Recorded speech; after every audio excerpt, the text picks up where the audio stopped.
Welcome, everybody. Welcome. We are going to get started in probably the next 3 minutes. We want to give people the opportunity to hop on. But in the meantime, in the chat, if you could let us know who you are, where you're from, and why you decided to come today.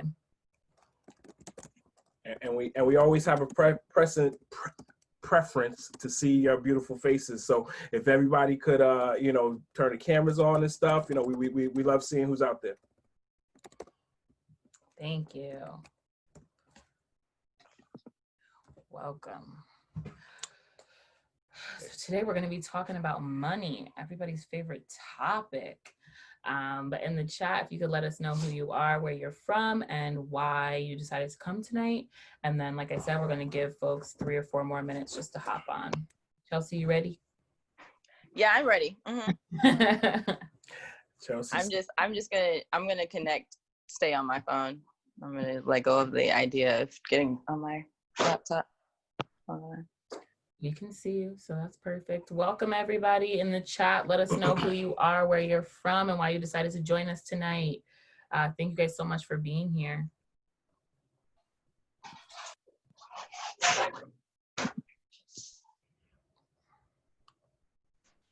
How have you all been doing today? Good. Working on conference stuff, on getting ready to teach stuff, but it's been good. It's been a good day. I like the gear. Yes. Branded. In the black and the white, yes. Right? I'm here for it. Yours as well. Let's see the shirt. Yes, Let's see it. Oh yeah, I have my financial friends on. Okay. Where you at with a sweater on though, man? It's hot. It's funny. My boyfriend keeps laughing at me because I keep walking around in like hoodies and full like pants and socks, and I'll have flip-flops on. And he's like, where are you going? And I'm like, I'm comfortable. Like, I'm so comfortable. So I don't know. I'm that person that likes to get in like a really hot car and just like take in how hot it is before I turn on the air. So I don't know. Right?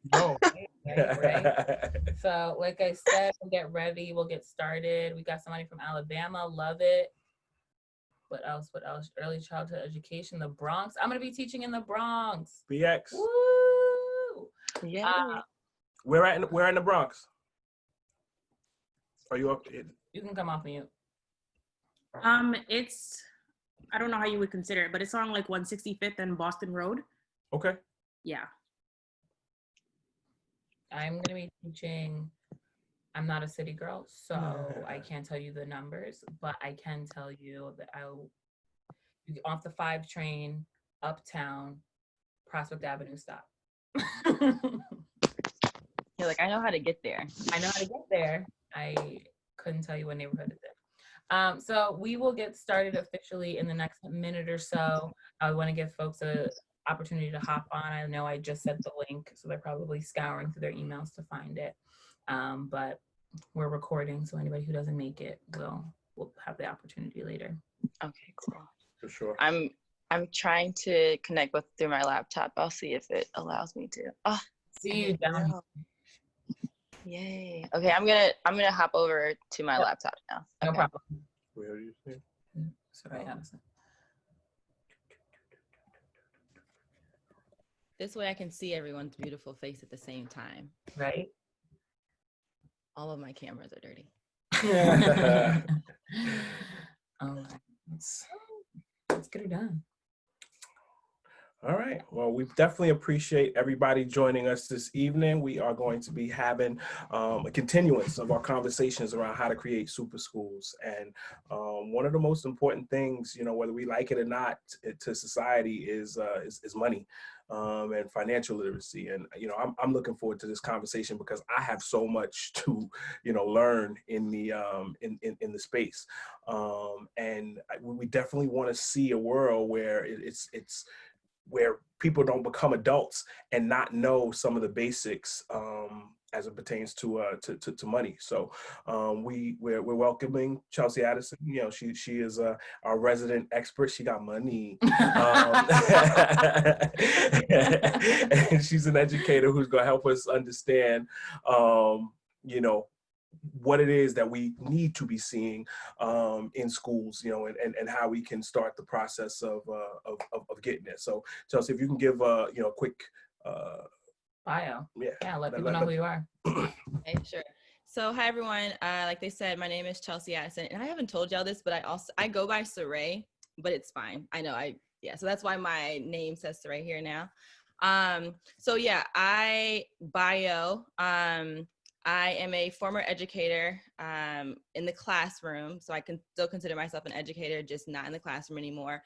I taught first and second grade, as well as the first second grade split for 3 years in St. Louis under Teach for America.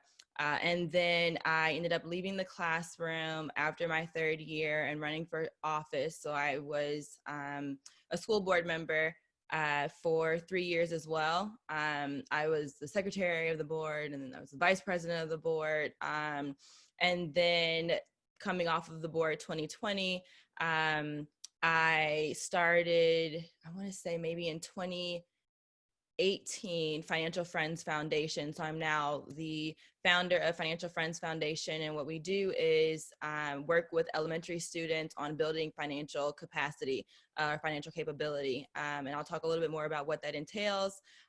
But along with that, I have the book today. I wrote the book Savannah Savings Jar. So it teaches. Upstairs. You do, right. So I wrote the book Savannah Savings Jar, and it's a part of a collection of books where I'm, like you said, just building basic financial understanding for elementary students. There's a study that came out that talks about just how interconnected habits are with finances, and kids as young as 3, probably even younger, can really understand some of these concepts. And so wanting to create some kind of space that was culturally responsive, where this and was high rigor for students to be able to engage with content about basic financial literacy concepts.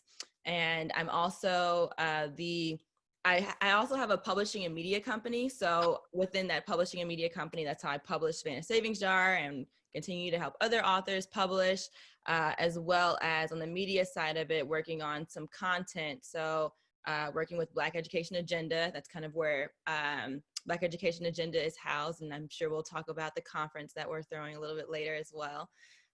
So also created Black Education Agenda to focus on topics that Black people just wanted to discuss within education. I think right now, and I know right now, our education is in the hands of white people. And so how is that we can take control of what it is that we want to be learning, what it is that we want our community to be advancing in, and having those kinds of conversations from science, social studies, to planting and gardening, and finances. So yeah, that's who I am, what I do. I'm sure I missed something, but it's okay. It's okay. I'm sure we will get there.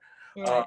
So as somebody who read the book, I'm a huge fan of children's books and children's content in general. But as someone who's read the book, absolutely, I was so floored by how detail oriented it is, how it was made with the intention of being used as a teaching tool, and how beautifully diverse it was.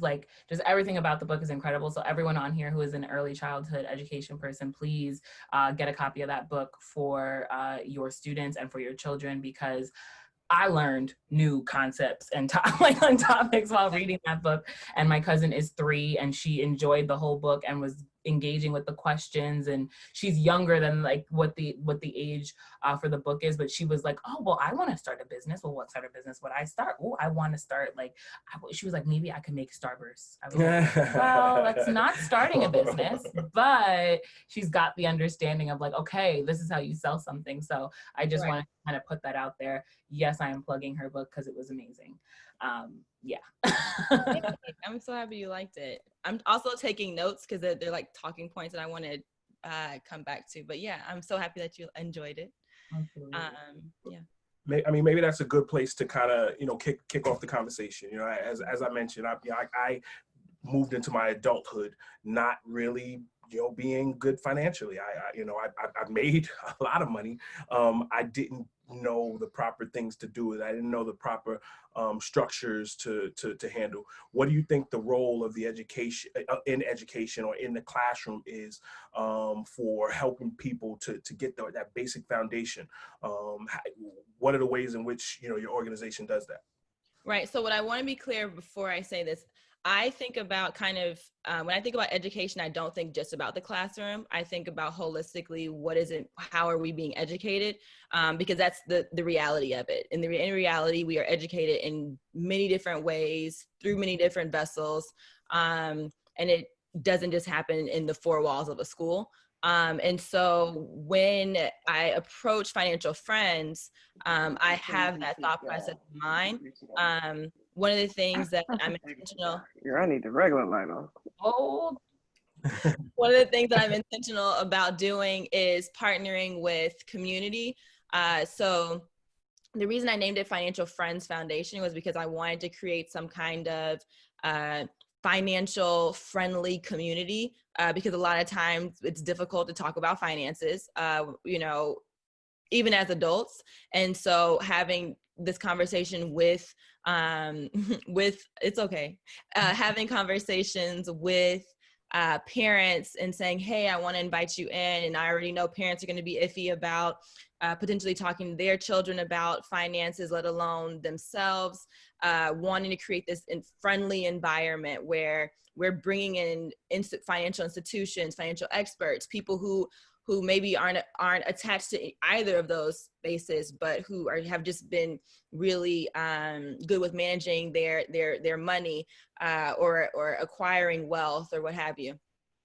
So that's how I kind of have set that up, and all of it with the intention of building, again, like I said earlier, financial capacity. And so what that entails is bringing in the financial literacy, which is like the biggest buzzword. Like everyone wants to talk about financial literacy, but to a teacher, if you talk about, okay, all I'm going to do is lecture, the way that I look at financial literacy is like a lecture style. Like, I don't want to sit in a lecture style classroom. I'm not going to really learn it until I get out there and do the thing that we're talking about. And so that's where financial capacity and capability comes in. It's what is the application of these lessons that I'm learning? How am I applying this? What are the real steps that I'm taking to acquire this wealth or to reach these goals that I'm setting? And so that is what we take students through. I can give an example. So one of the lessons we teach is like goods and services. So it's not just saying, hey, this is what a goods and services is, and this is where it is in your environment, which is typically what we see in schools, if it's talked about at all. And what we do is go beyond that, and we say, okay, here's a good and service.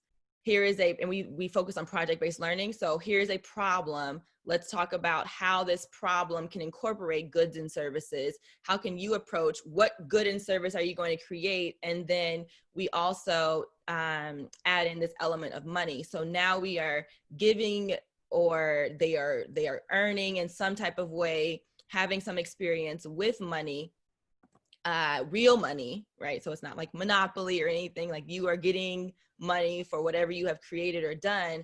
And then we have conversations around what are the different ways in which you can use it. So again, we're working with elementary students. We start the conversation off with spending, saving, donating, and investing.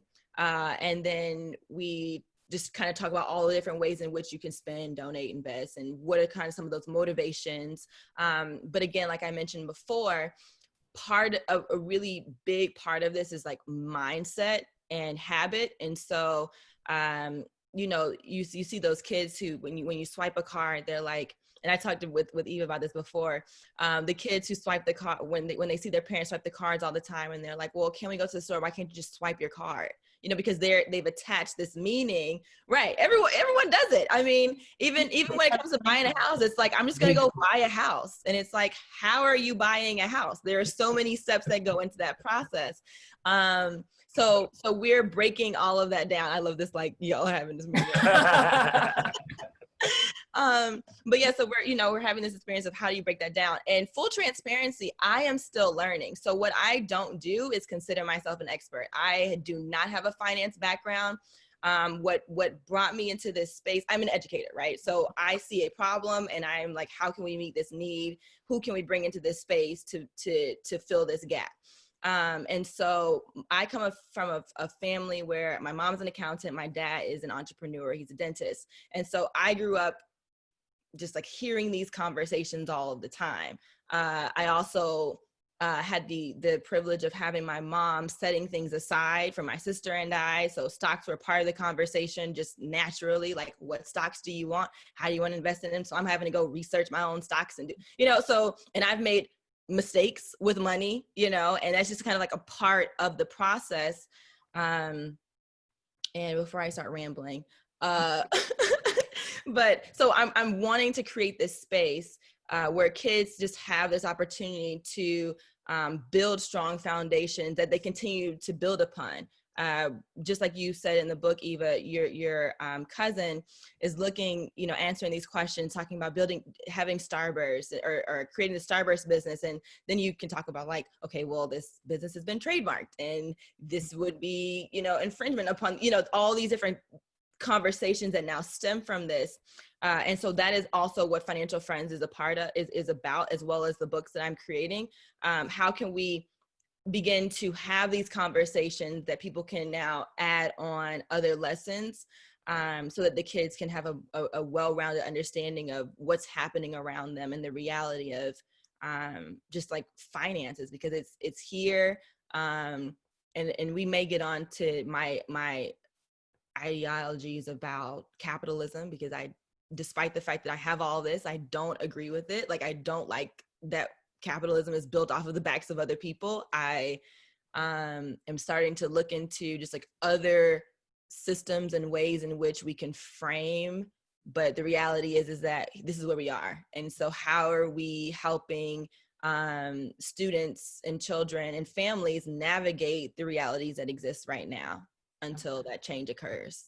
Absolutely. And so kind of what I thought about when you started speaking is this idea that like we expect, like this is how it works. We expect that you become an adult, turn 18, turn 22 after you go to college or whatever, whenever it's time to start your job, that's when you start building the foundation, which just doesn't make any sense. Yeah. And then you start to think about like people of color specifically and how that foundation, unfortunately, is not built in communities,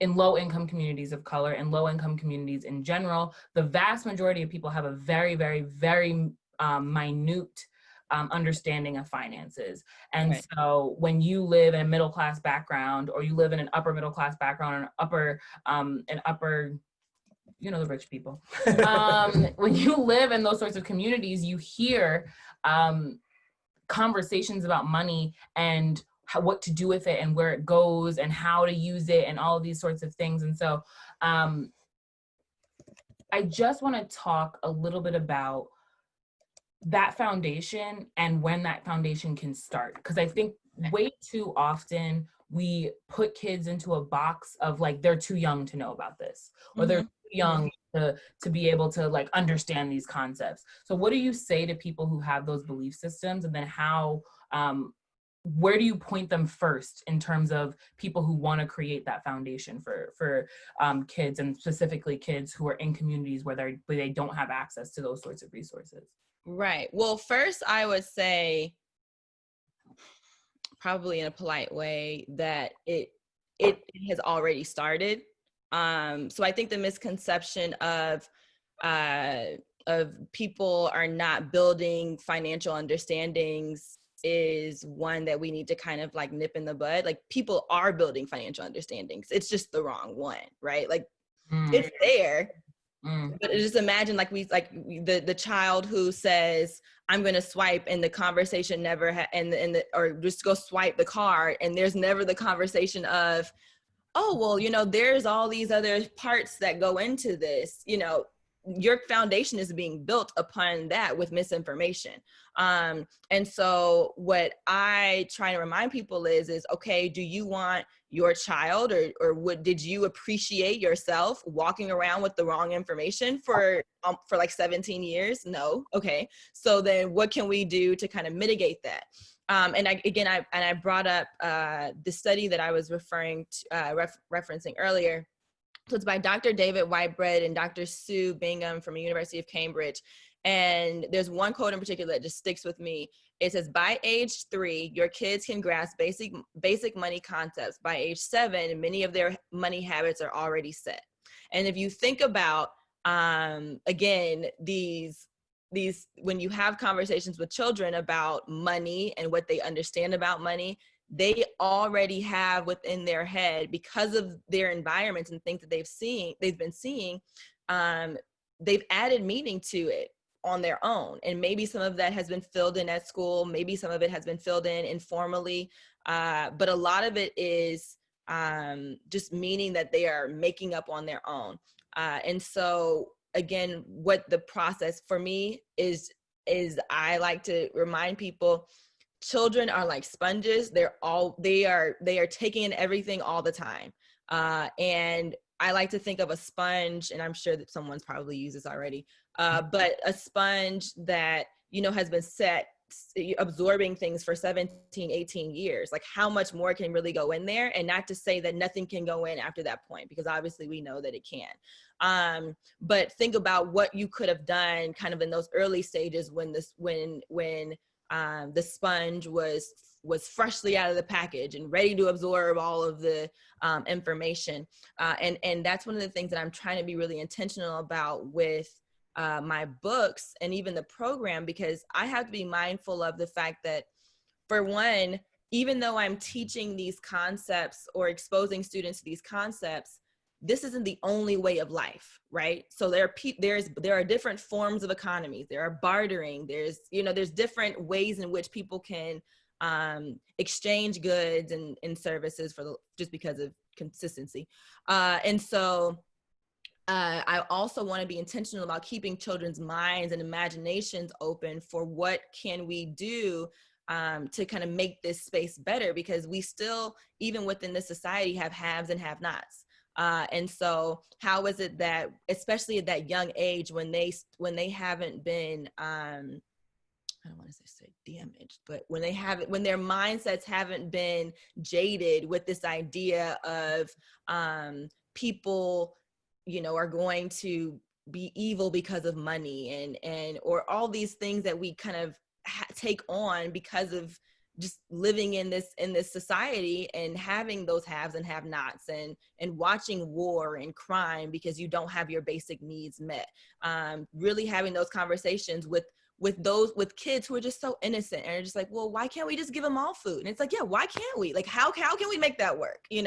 How would that society work? So the next book that I'm working on kind of addresses that. It's it talks about kind of taking money out of the situation and just watch. And I can't wait to watch children like grapple with this idea, and watch adults around them be like, but that's impossible. And then watching children like come up with the hack.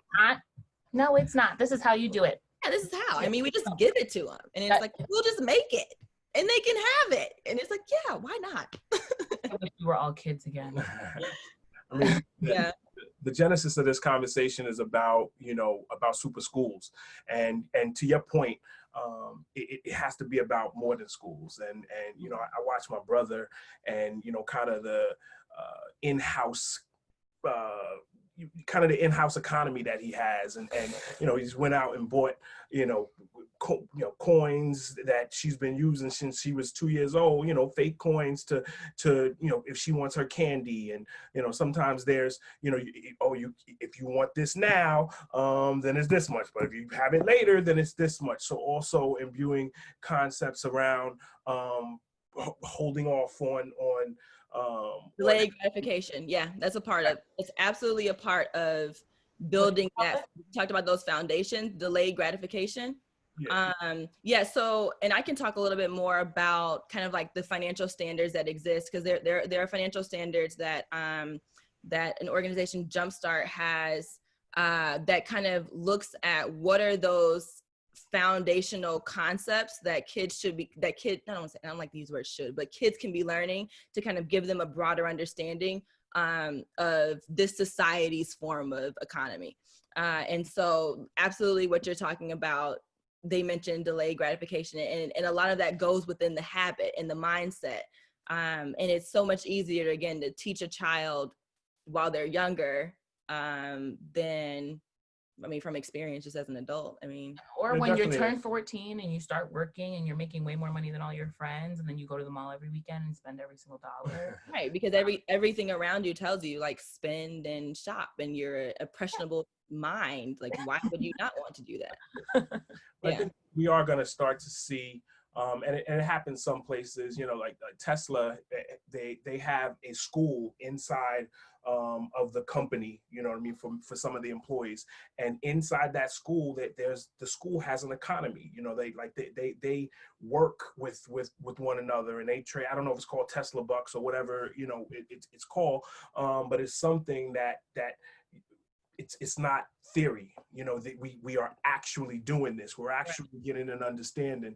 And you know, we're not going to talk about this too much today, but there are, you know, certain technological things that are on their way in the realm of, you know, like blockchain, where there's going to be methods with which we can actually have kids exchanging real value that means something to them as they grow up, and working with, you know, some of the types of lessons that you're teaching with financial friends. So I'm excited about, you know, where we kind of take things. And that's exactly, and what you mentioned about blockchain and just this idea of giving real value is the reason why we give real money.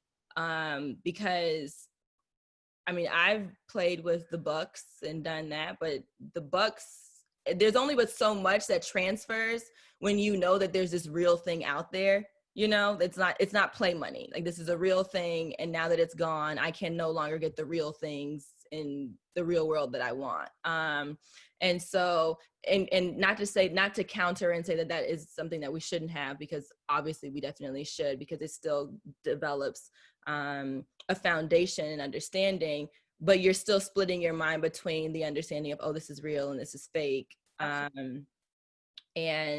And I eventually want to get into, like, how do I expose the kids to this blockchain and cryptocurrency, you know, these types of lessons. And it's another reason as to why I like to be so open, use imagination within this process, because for adults, blockchain and cryptocurrency are very difficult concepts for us to understand and to take on.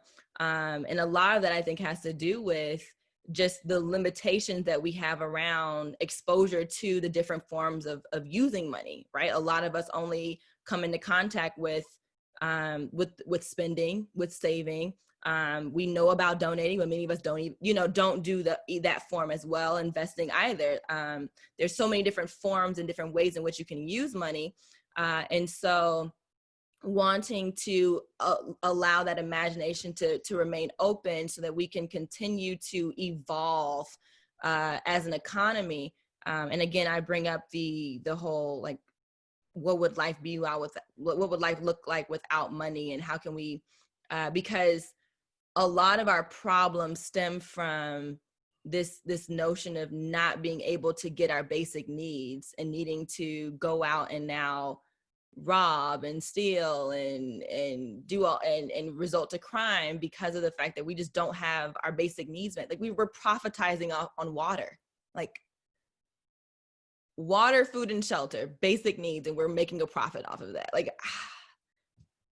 right. So, you know, leaving the imagination open for kids to be able to grapple with something like that, which is a topic that is foreign, you know, and not foreign, but people don't want to have that conversation, right? Like, it's a very uncomfortable conversation to try and have when the reality is that everything looks like that. But yeah. So I want to try to come back, a little bit more to the, to some specific structures and things and ways that we can, introduce, some of the concepts you're discussing into schools over the course of the next 10 minutes. Because for the last 20 minutes, I want to kind of invite the rest of the folks who are on to kind of jump in and engage in the conversation as well, and give us an understanding of what they're seeing in their classrooms, and whether or not children are walking in with these concepts and or what they're doing to provide said concepts to it. So help us understand what if are there best practices, are there things that you've seen or stories that you've read of people who are doing it right in terms of the way it's happening in schools? Right. So what I want to do, if I can, is really share my screen and show you a resource, just like go through it. Because I found that that's helpful. I mean, I can tell stories, there are stories all day, but like if I can give a tangible way that people can begin to do this for themselves, I think that would be helpful. Is that? Yeah. Okay. So Don't. I'm going to share my screen. Oh, Host disabled attendees screen. Hit right here. Okay. Great. It's multiple participants.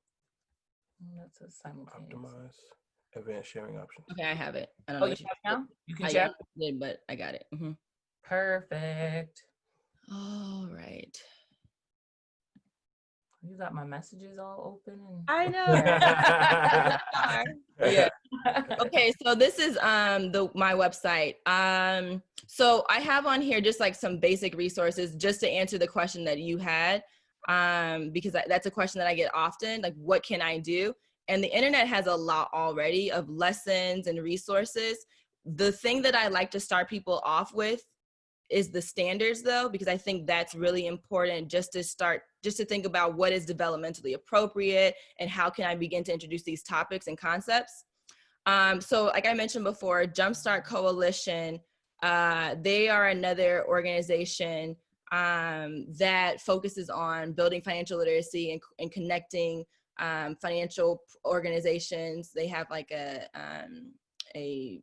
money day on Capitol Hill. They're really into the community of like, how can we educate students? And so they have K through 12 standards. And again, I just want to kind of take you through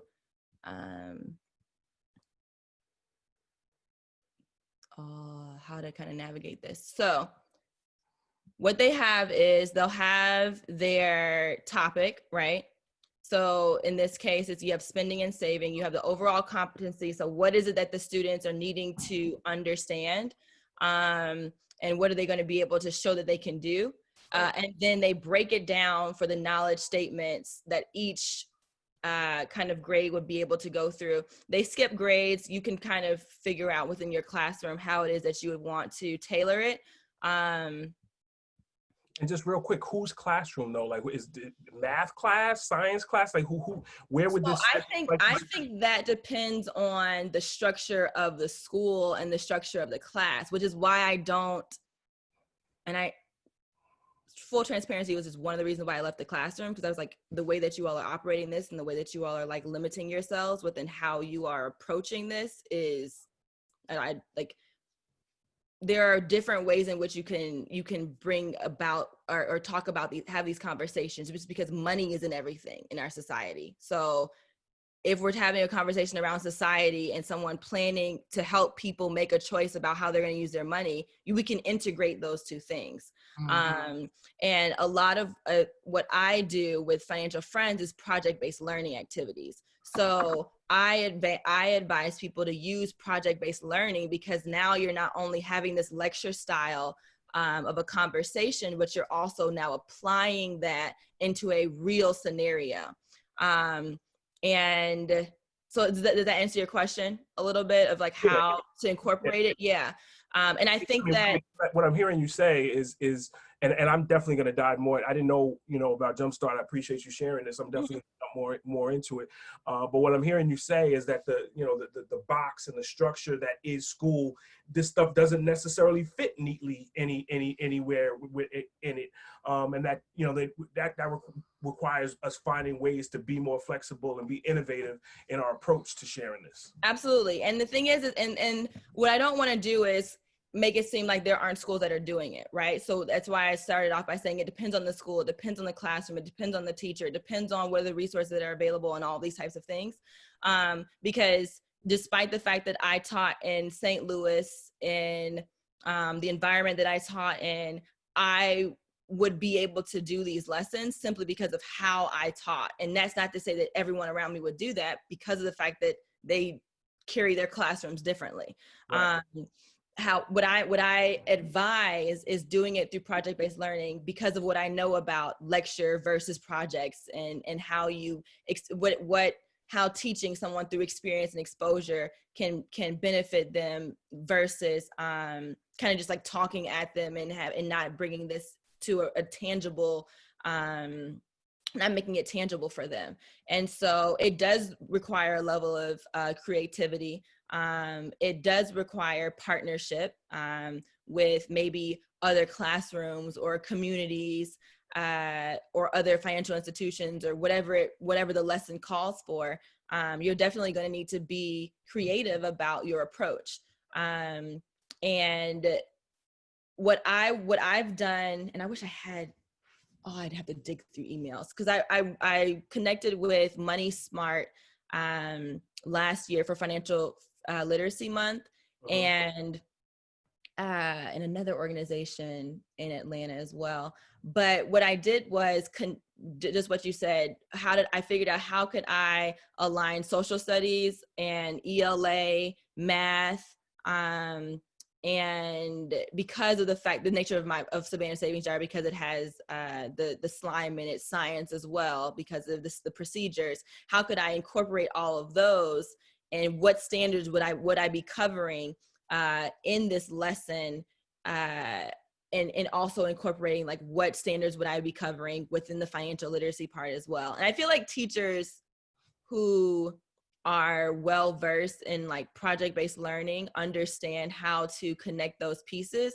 And it's I don't want to say simple, but it's fairly simple when you kind of have ahead of you what is the goal of this lesson. If the goal is to teach, again, I'll just go back to goods and services, what other topics are going to be coming up in this conversation. So for instance, with Financial Friends, this last go around, one of the things that we talked about with the goods and services was about COVID. So I could have spent more time on science and what do viruses look like, and how do viruses change our behaviors. And I could have talked about, we talked about math, obviously, because we were using money, but I could have brought in social studies and talked about the history of different viruses. You know, these are all things that we could have talked about, and all of these things align to some sort of standard as well. Right. So So to answer your questions. no, yeah. I mean, what you're saying is, again, someone who's training and starting and preparing to teach in the classroom, there are standards that we have to abide by because of what the current system looks like. But something like this, as educators that want to make sure that students are leaving the classroom with tangible things that they can use in their lives, there are ways to fit in the standard all of these sorts of practices, and then start developing that capability. Absolutely. And so I feel like you said so much, and I want other folks who are listening and who heard all the things. It's like when I hear a lot of words, I'm like, I want to say so many things, but I know if I do, it's not going to be coherent. So I want other folks to be able to like come off mute if that's how you feel comfortable, or put it in the chat, but to like ask different questions, or even pose different things, or things that you have done in your classrooms, or things like that. I would love for folks to kind of hop off and just start to talk about that. Challenges, success stories, anything that you've seen out there. And I also have another point to make as well. Just kind of like bringing it back to super school. So like remind me of how I can bring that back. Well, go ahead while we're giving people the opportunity to think. Okay, well, with something that you said, Eva, as far as like what we're currently operating in, I'm always talking to myself about, okay, this is where we are right now, but this isn't working for us. So how can I think outside of this realm? And so another reason as to why I like project-based learning and like partnering with community, because it says to me, as well as the students, how can I engage with my environment and my surroundings? And a lot of times what we don't see in schools is taking these lessons outside of this application, outside of the lessons that we learned in this classroom, and applying them into the real world. And so that is why I'm intentional about making these lessons connect to something real for the students. And thinking about super schools, specifically within the Black community, there are a lot of things that we need to address financially within our community. And so one of the programs within Financial Friends is going to be, I want all Black students, because Financial Friends isn't just for Black students. However, this next program that comes up will be completely Black. And I want to have conversations around what is historically going on, why are we where we are right now, and what is, with all the information that we've given you right now, how can we begin to address one of these issues? I wanted to have conversations around group economics. I want to have conversations around buying within the community, just to start to, first of all, have them aware of the fact that these things are not happening, and how changing our habits can also change what our community looks like. And so thinking about super school right now, one of my frustrations with education is that it's not meeting our outcome needs. Like, forget equity in the process of, no, don't forget it, because obviously we need it, but like we're like praising equity in the process of getting to this outcome that is inequitable. Like,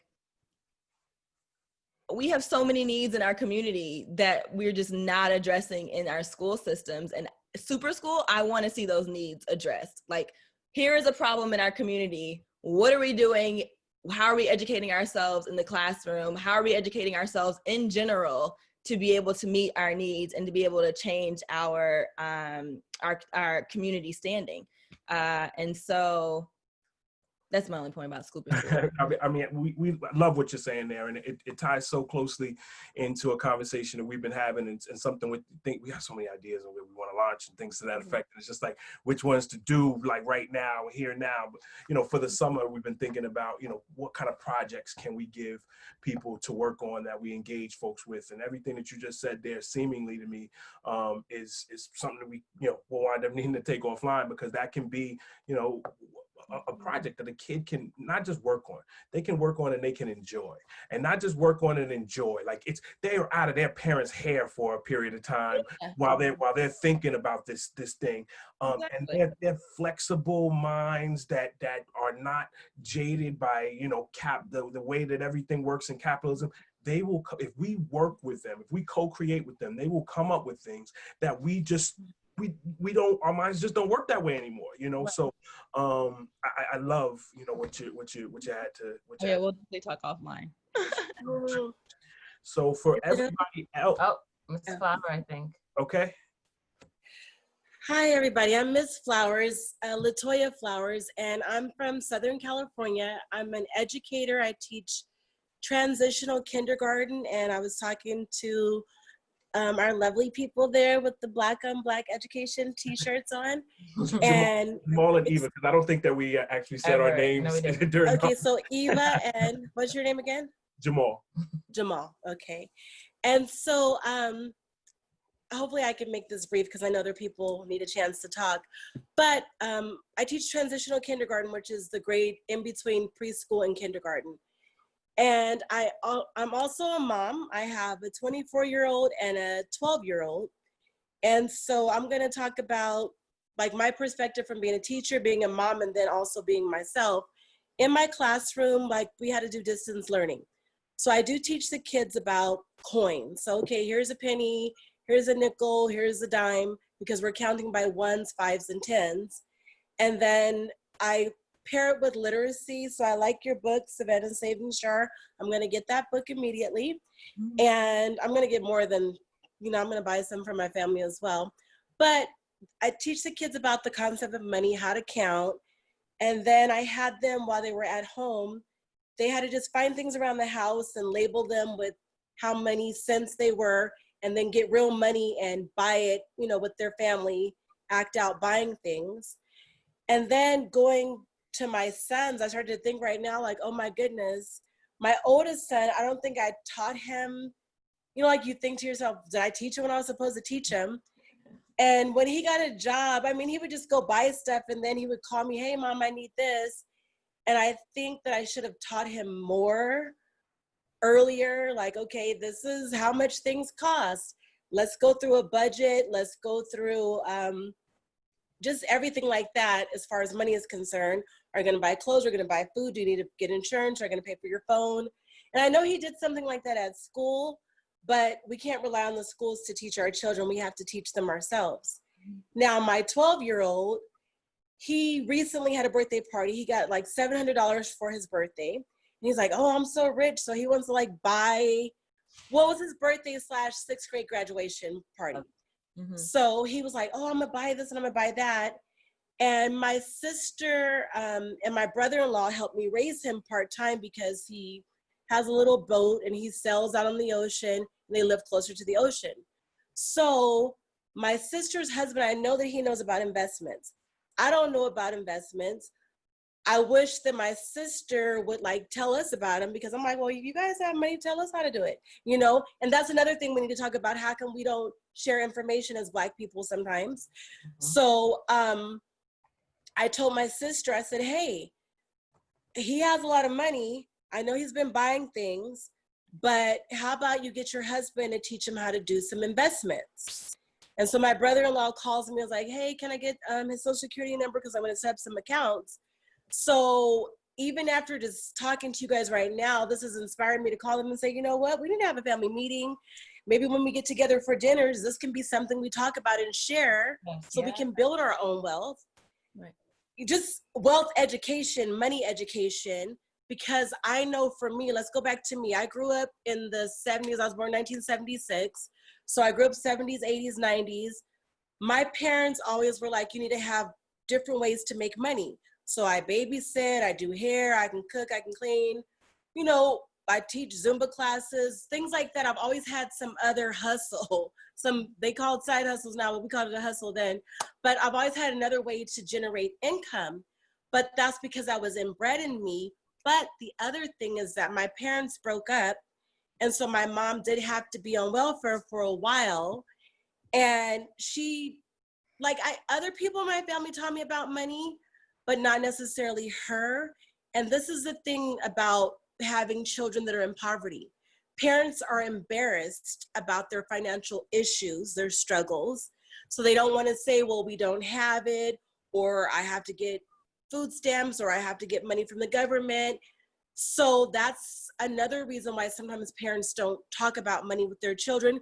And even if you're not in poverty, but you might have bad spending habits or things like that, you might just spend every dollar you get, so your kids think money, just swipe the card, because I know my sons thought that too with their dad. Oh, just get them whatever. And I'm like, well, what about the day you don't have money, and then what are they gonna do then? So I know I said a lot, but I'll end it there. And I wanna, you guys are doing a great job. I love this conversation.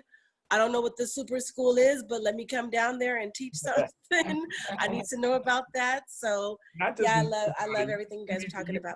Create it, man. This is a community effort. This is not just, the two of us. Like we sit down on Friday nights like nerds, and and try to balance stuff out because it's so important. Like we feel it, but I'm not an educator at all. That's not true. I should take that back.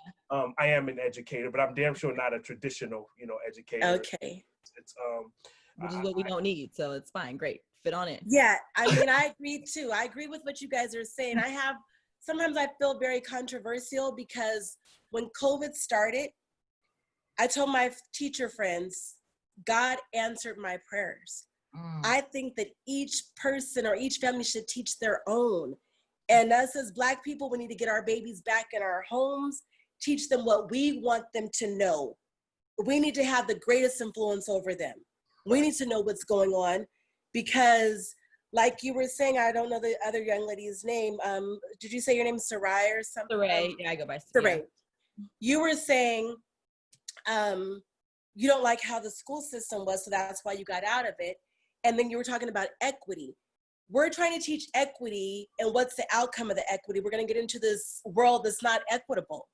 And so we need to get our brown and black babies, we need to grab a hold of them and do like the old-fashioned people did, each one teach one, because we're sending them out into this world that is not going to be fair. And like you said, what about a world without currency? You can barter and trade, and you might not even need money. Somebody can build houses so we have a place to live. Somebody grows food so we have food.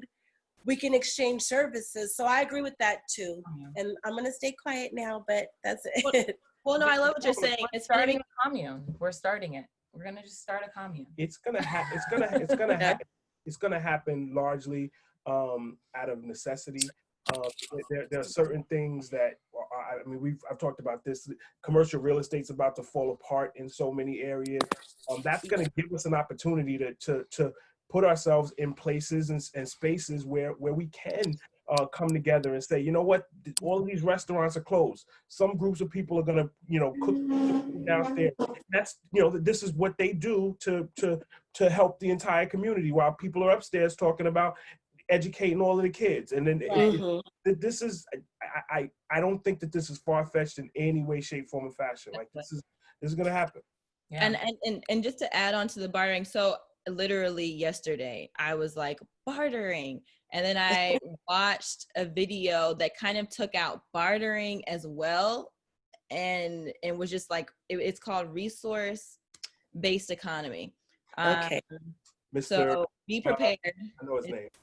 Resource-based economy.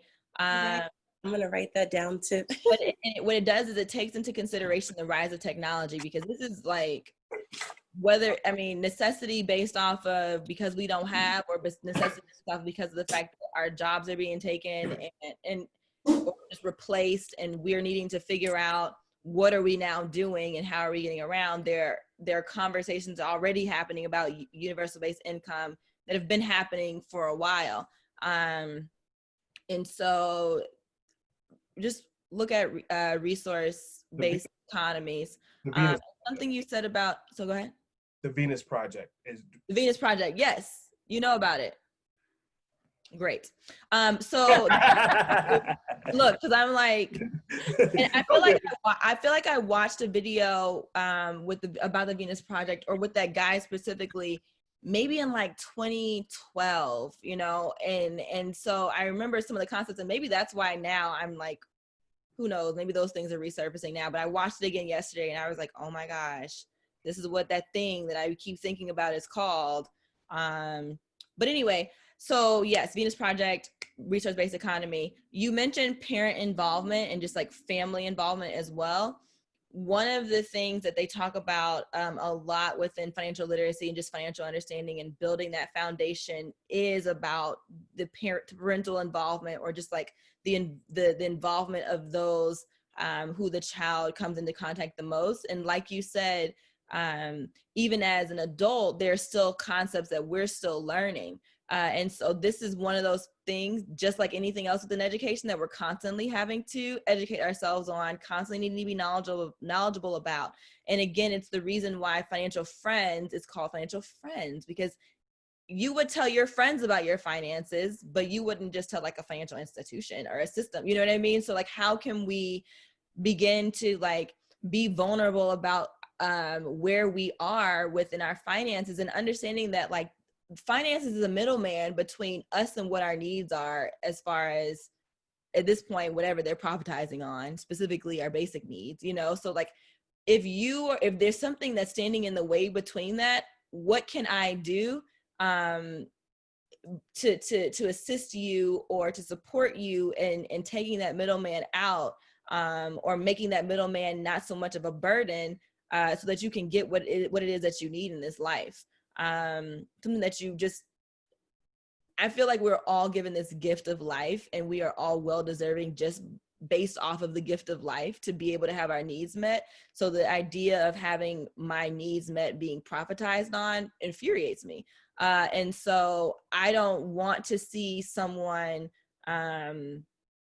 be subject to the realities of capitalism, right? So being able to have those conversations with parents, being vulnerable, giving as much information, coming together as a family and saying, hey, this is me coming from a space of needing to understand, not only for myself, but for my family, for our family, and being able to just talk about what it is that we do and do not know, because I guarantee you, even for the investor, there's something that he does not know and that he can learn as well. And so how can we begin to just normalize these conversations where eventually we'll get to the fact that we realize we just don't have what we need. And like you were saying, Jamaal, eventually the middleman will come out and we'll just know, like, you should not be going hungry. So here is your need being met. And I completely agree again with your notion of teaching them what it is that we want them to know, but also expanding that to what is it that they want to know, because of their imaginations.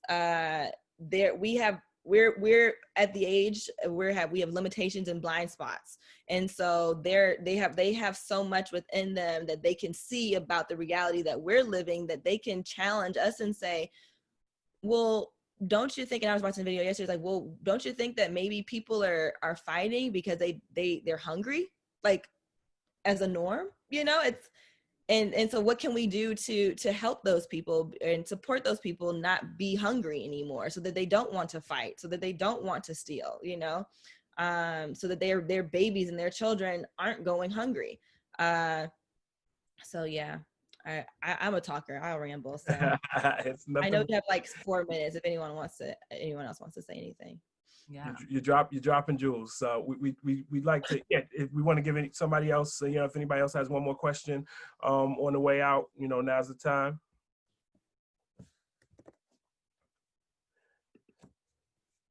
And I guess if there are no further questions, yeah, we're going to keep doing this. We're going to do it around other subjects.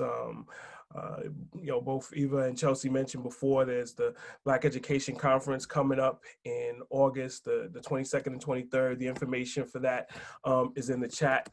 We hope that, that you guys all join us. We hope that you bring your teacher friends. We hope you bring your parent friends. We hope that you reach out to policymakers in your area and say, hey, you know what, you guys need to be here as well, because there's going to be a series of conversations that occur there that are going to help frame what the future of education needs to look like in our communities. And it's going to look like what we decide that it looks like. Exactly. It's not going to happen without our input, without our effort. And this is a team sport and a contact team sport. So we're really looking forward to putting it together for you guys, and open to anybody's suggestions on the things that they want to hear come out of the conference. What are some of the most important components that we need to have? This again, it's a community event, so we look forward to getting your help in making this as productive and powerful for as many people as possible.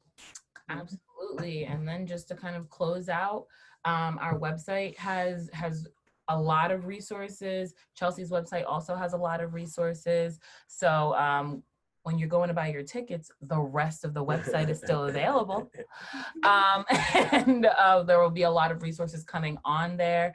And there's more information coming out about the conference. But if you're an educator, I wouldn't lie to you, I promise.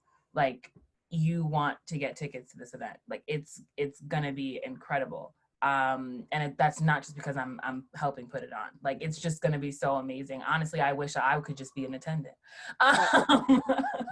And so we thank you so much for being here. Like we said, we're gonna continue this series of what could a super school look like, so we can continue to talk about what it would look like to have an education space that supported our children the way that we want them supported at home. And we thank you so much for being here. And if there are any last minute questions, drop them in the chat or come right off of mute. If not, we look forward to seeing you guys again next week at next week's Super School event, and definitely seeing you at the conference, for sure. And if anybody wants to fancy up their wardrobe, you know, like Right. the Black education shirts is dropping. Financial friends. No. We talk about financial literacy. I gotta have some money to use. Right. Hear about the Buy Black, what's going on right now? Oh yes. If you're not aware, there's a few companies that kind of came together to say that the Black dollar is extraordinarily important, and we use it too often not supporting our own community. And so right now we are supporting that campaign to ask folks to buy Black. If it's not from us, which we hope it is, but if it's not from us, buy Black, put your receipts up on myblackreceipt.com, and we're trying to see that if in a week we can use the purchasing power of Black folks to raise $5 million. So, or to spend $5 million on Black owned products and Black owned services. Which is very doable. I know like within 3 days, 500,000 was spent. So like, yeah. Absolutely. So that was something that people were doing to kind of talk about Juneteenth and the importance of like, all right, that was slavery that ended, but we need to end the economic injustice, the educational injustice, just so many things. Just the incredible amounts of injustices that have been done to Black people, minority people, people of color in this country and around the world. And so if we have such a huge purchasing power, we need to use it to support each other. So thank you guys so much again for being here. Have an incredible rest of your night. And we can't wait to see you at the conference. Bye. Nice to meet you.